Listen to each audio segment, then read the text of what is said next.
5 berkat salib Kristus. 1 Korintus pasal 2 ayat yang kedua berbunyi demikian.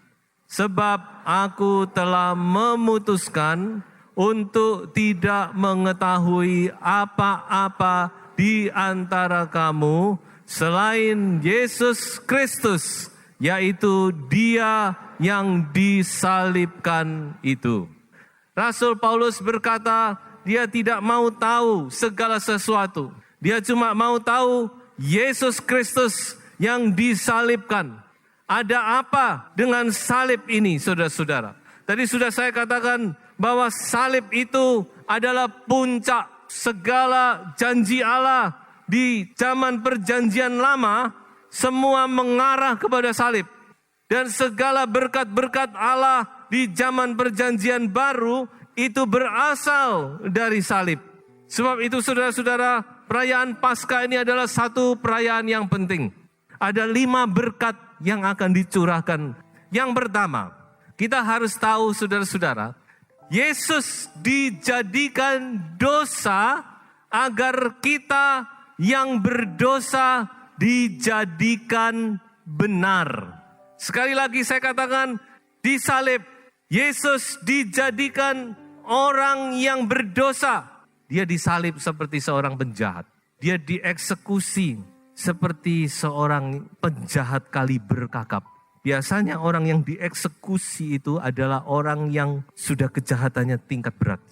Yesus, dia tidak bersalah apa-apa. Dia tidak melakukan satu dosa, satu kesalahan, bahkan yang terkecil sekalipun. Semua orang yang memeriksa Yesus mengatakan dia tidak bersalah. Mulai dari mahkamah Yahudi, mereka kesulitan mau cari celah, mau cari penyakit, mau cari masalah di mana Yesus keliru, tidak bisa. Sampai di Pilatus, sampai di Herodes, semua mengatakan he is innocent. Dia tidak bersalah. Pilatus sampai kebingungan mau menghukum mati karena tidak bersalah, sudah. Bahkan orang perwira Romawi yang menyalibkan Yesus, dia mengakui memang orang ini adalah orang benar. Yesus tidak bersalah, tapi dia dijadikan dosa, kata firman Tuhan. Dia dijadikan dosa. Supaya apa? Supaya saudara dan saya, kita orang yang berdosa, dijadikan benar. Haleluya.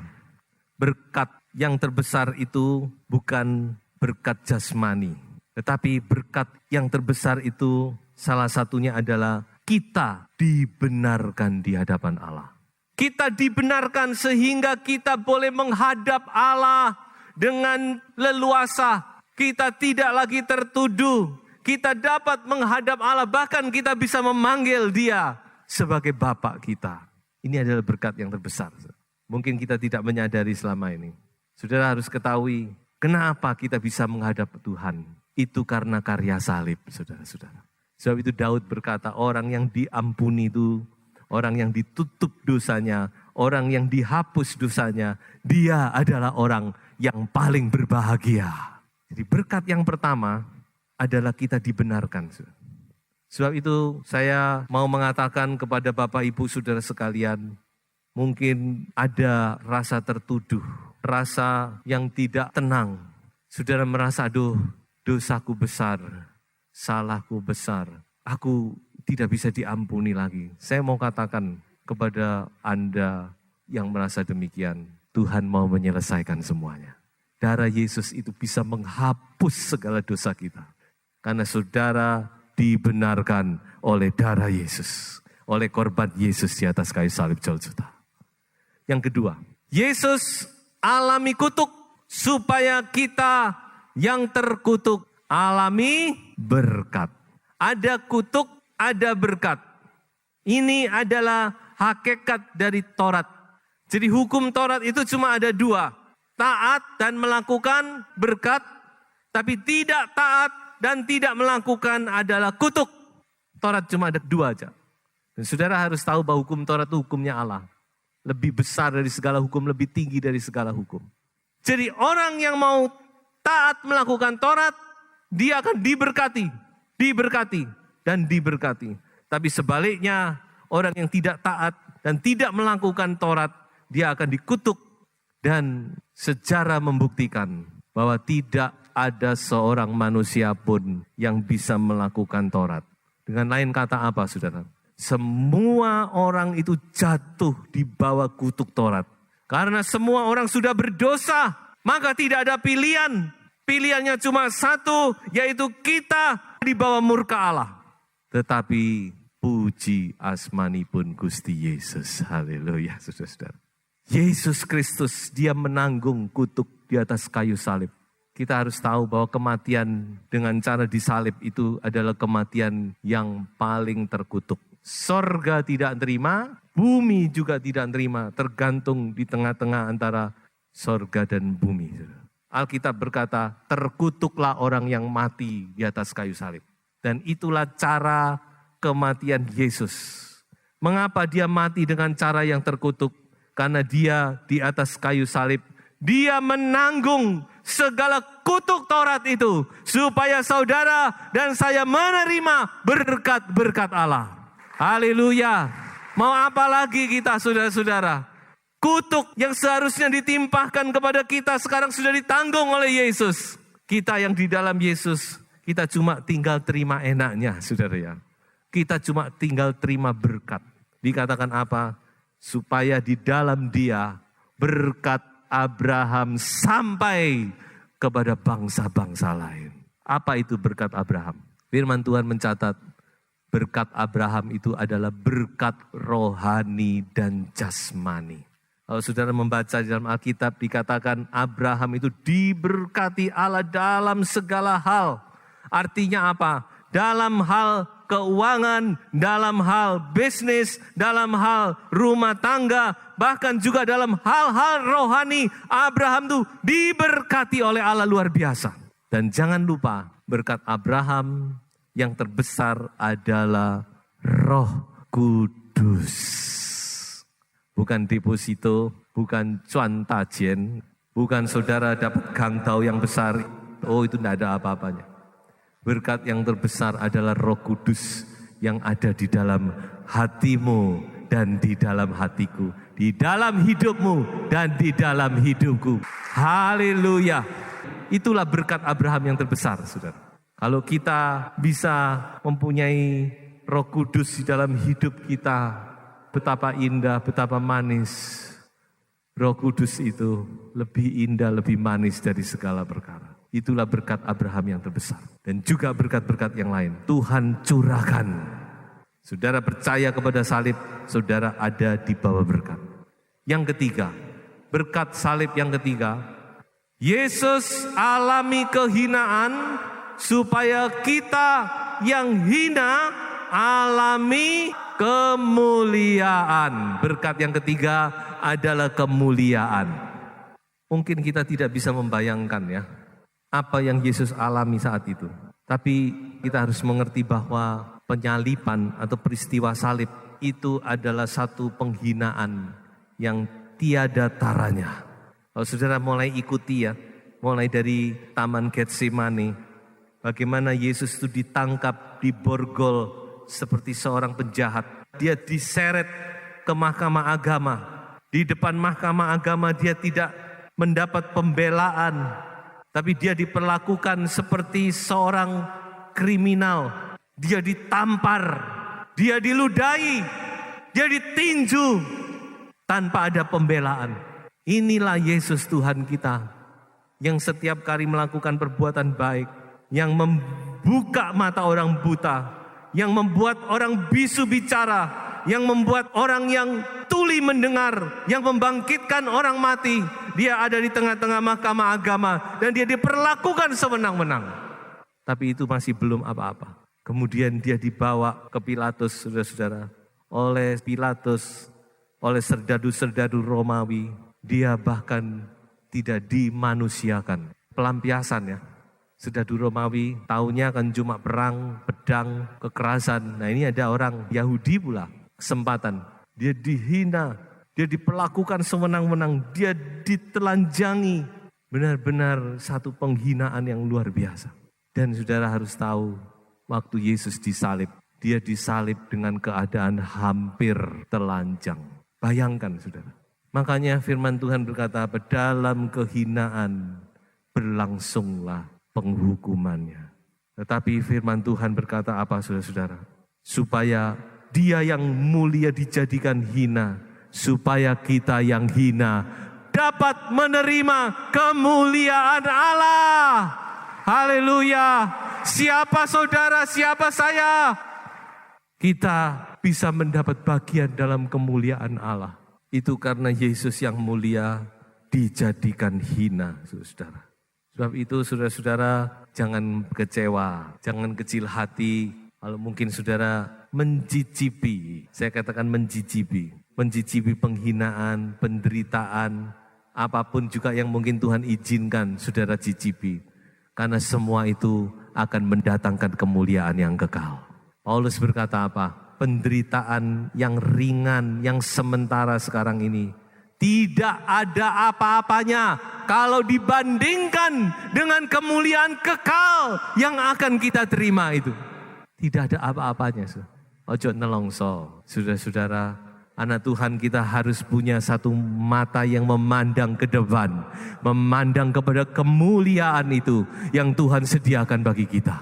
Yang ketiga, Yesus diremukkan supaya kita dipulihkan.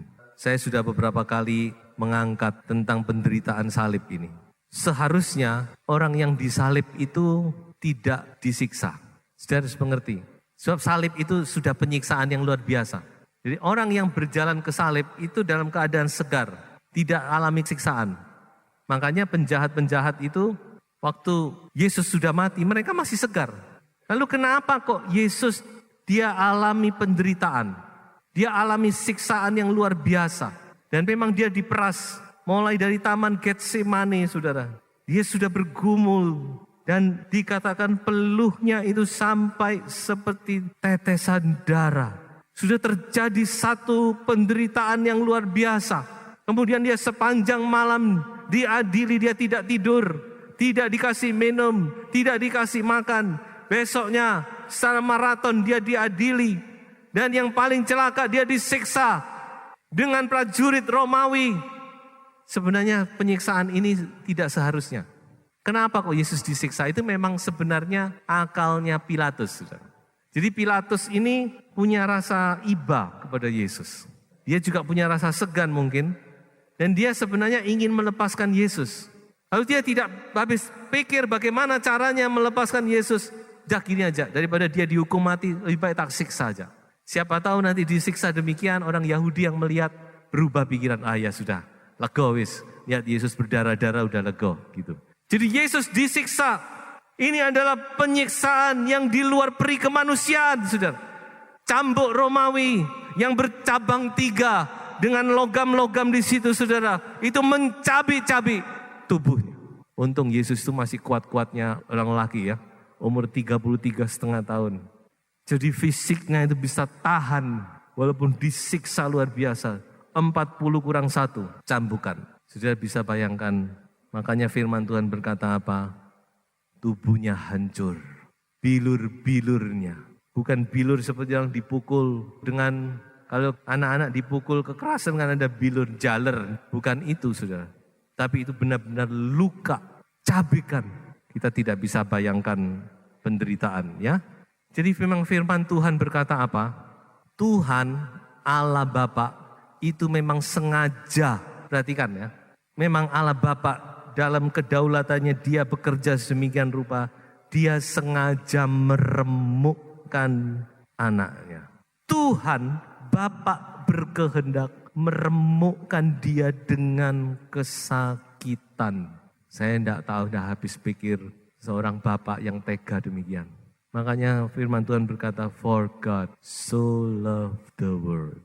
Karena begitu besar kasih Bapa kepada Anda dan saya. Sehingga dia relakan anaknya menderita. Lalu untuk apa semuanya ini saudara-saudara? Supaya oleh bilur-bilurnya saudara dan saya terima kesembuhan ilahi. Haleluya. Bilur-bilur itu tidak percuma. Tapi bilur-bilur itu berkuasa untuk menyembuhkan sakitmu dan sakitku. Haleluya. So itu saudara-saudara, mungkin ada yang sakit, saudara percayalah bahwa bilur-bilur Yesus akan menjamah saudara dan menyembuhkan segala sakit. Dia diremukkan supaya kita dipulihkan. Bukan cuma secara tubuh, juga secara rohani. Pemulihan roh, jiwa, dan tubuh. Dan yang terakhir saudara-saudara, berkat yang kelima. Yesus mati supaya kita hidup. Ingat ini saudara. Hidup di sini, hidup secara jasmani, tapi terlebih adalah hidup yang kekal. Yesus harus mati, tubuhnya harus dipecah-pecahkan, darahnya harus dicurahkan. Dia adalah anak domba Allah, dia harus menjadi korban. Lihat anak domba Allah yang tersembelih bagi dunia ini. Yohanes di dalam ilham roh, ketika dia melihat Yesus datang, dia sudah menunjuk, lihat itu, lihat dia, anak domba Allah yang tersembelih bagi dosamu dan dosaku. Menjawab pertanyaan Ishak. Waktu Ishak dibawa oleh Abraham. Abraham dengan hancur hati dia membawa Ishak ke puncak gunung Moria. Abraham tidak ngomong apa-apa. Saya percaya hatinya sudah hancur. Karena dia sudah tahu sebentar dia harus mengorbankan anaknya yang tunggal, yang dia kasihi. Sebab itu ketika Ishak, dia bertanya kepada Abraham, Bapak, kayu sudah ada, api sudah ada, pisau sudah ada, tapi di mana anak domba itu? Di mana anak domba itu, Bapak? Abraham tidak bisa menjawab. Dia cuma berkata, nanti Tuhan yang akan sediakan, nak. Maka itu ketika Yohanes menunjuk kepada Yesus Kristus yang muncul di sungai Yordan, Yohanes sedang menjawab pertanyaan Ishak. Bapak, di mana anak domba itu?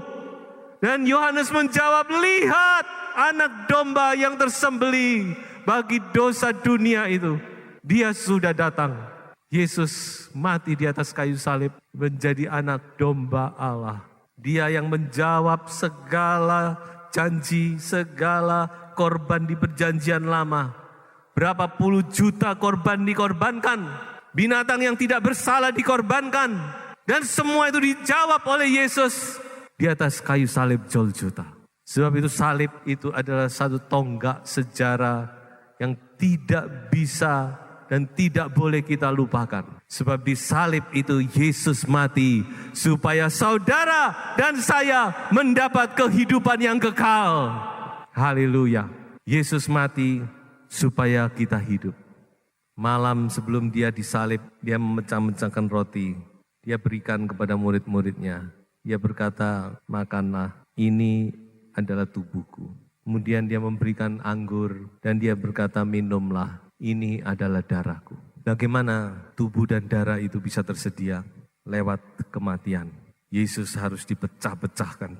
Dagingnya harus dicabik-cabik. Darahnya harus dicurahkan sampai habis. Allah sengaja meremukkan Yesus. Bapa sengaja meremukkan anak. Saudara ingat, Bapa meremukkan anak. Ya, mari saudara-saudara, jangan kita sia-siakan pengorbanan Yesus. Kita memerlukan Yesus. Kita datang di bawah kayu salib karena kita rindu menerima berkat-berkat yang Tuhan sudah sediakan lewat kayu salib itu. Kebenaran, pemulihan, kesembuhan, kehidupan, kemuliaan, semua berkat-berkat itu Tuhan sudah sediakan lewat kayu salib Golgota.